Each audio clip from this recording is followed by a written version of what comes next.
Assalamualaikum warahmatullahi wabarakatuh. Perkenalkan, nama saya Vanessa Nadia Putri dengan nomor NIM 210599164.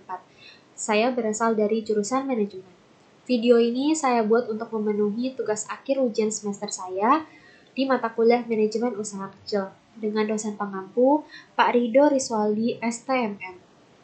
Video ini berisi tentang ringkasan mengenai analisis yang telah saya buat dengan judul "Dapatkah Jimmy Binswo mendapatkan alurnya kembali?". Sebelum masuk ke ringkasan analisis setelah saya buat, alangkah baiknya saya menceritakan sedikit cerita dari Jimmy Binswo. Begini ceritanya. Pada tahun 2002, Levian Zender dan suaminya menginvestasikan $30.000 untuk membuka toko rajut Jimmy Binswo yang berkembang pesat melalui penjualan online. Namun, setelah mengalami pertumbuhan yang pesat melalui penjualan online, perusahaan menghadapi penurunan penjualan dan krisis keuangan. Untuk memperbaiki situasi, mereka harus mengembalikan fokus pada pelayanan pelanggan yang dipersonalisasi, memperbarui strategi pemasaran online, dan mempertimbangkan kembali rencana pertumbuhan perusahaan.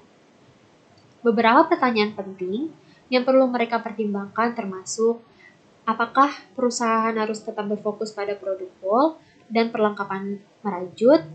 Lalu apakah perusahaan harus membangun merek secara online dan membuka toko retail lain? Dan apakah perusahaan harus tetap berusaha mencapai valuasi $100 juta?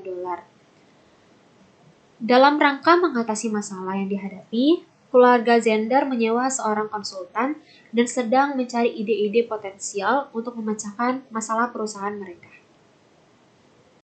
Sebagai seorang konsultan, saya memberikan saran untuk kembali fokus pada pelanggan dan memperbaiki strategi pemasaran yang efektif, seperti meningkatkan kehadiran online dan memperkuat keterikatan dengan pelanggan. Keluarga Zender harus mempertimbangkan kembali rencana pertumbuhan mereka dan memastikan bahwa perusahaan tetap mempertahankan karakter yang membuat sukses pada awalnya.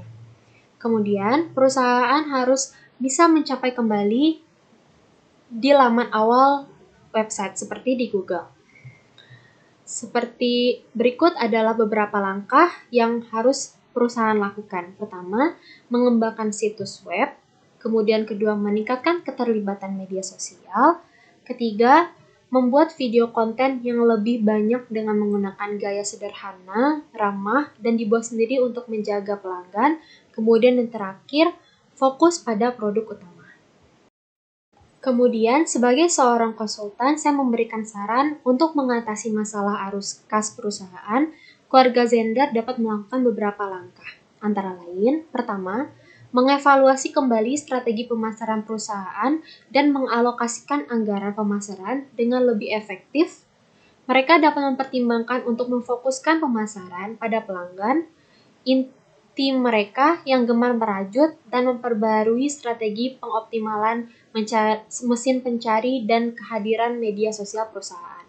Kemudian yang kedua, meninjau kembali lini produk perusahaan dan mempertimbangkan untuk memfokuskan pada produk inti mereka, yaitu wall dan perlengkapan merajut, dan mengurangi investasi pada lini produk lain seperti kain.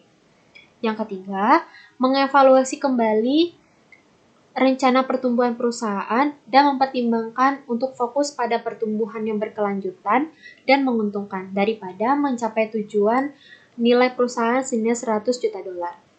Kemudian yang keempat, meningkatkan keterlibatan dengan pelanggan inti mereka dengan membuat pengalaman pelanggan yang lebih personal dan menarik, seperti memperbarui website dan media sosial perusahaan, membuat lebih banyak video instruksional, dan menawarkan layanan pelanggan yang lebih dipersonalisasi.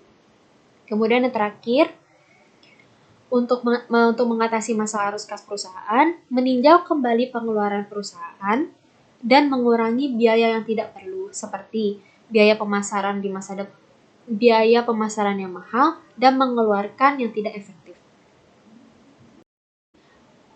Untuk menghindari masalah arus kas di masa depan, saya sebagai konsultan memiliki beberapa saran, antara lain membuat rencana keuangan yang lebih jelas dan terperinci untuk mengelola arus kas perusahaan dengan lebih efektif lagi. Kemudian yang kedua, membuat anggaran yang realistis dan memantau pengeluaran perusahaan secara teratur. Yang ketiga, meningkatkan efisiensi operasional perusahaan dengan mengurangi biaya produksi dan meningkatkan produktivitas karyawan. Yang keempat, meningkatkan diversifikasi produk dan layanan perusahaan untuk mengurangi resiko dan meningkatkan pendapatan. Yang terakhir, membuat cadangan dana darurat untuk mengatasi kemungkinan masalah arus kas di masa depan. Baik, sekian pemaparan analisis saya tentang masalah di perusahaan James Wool.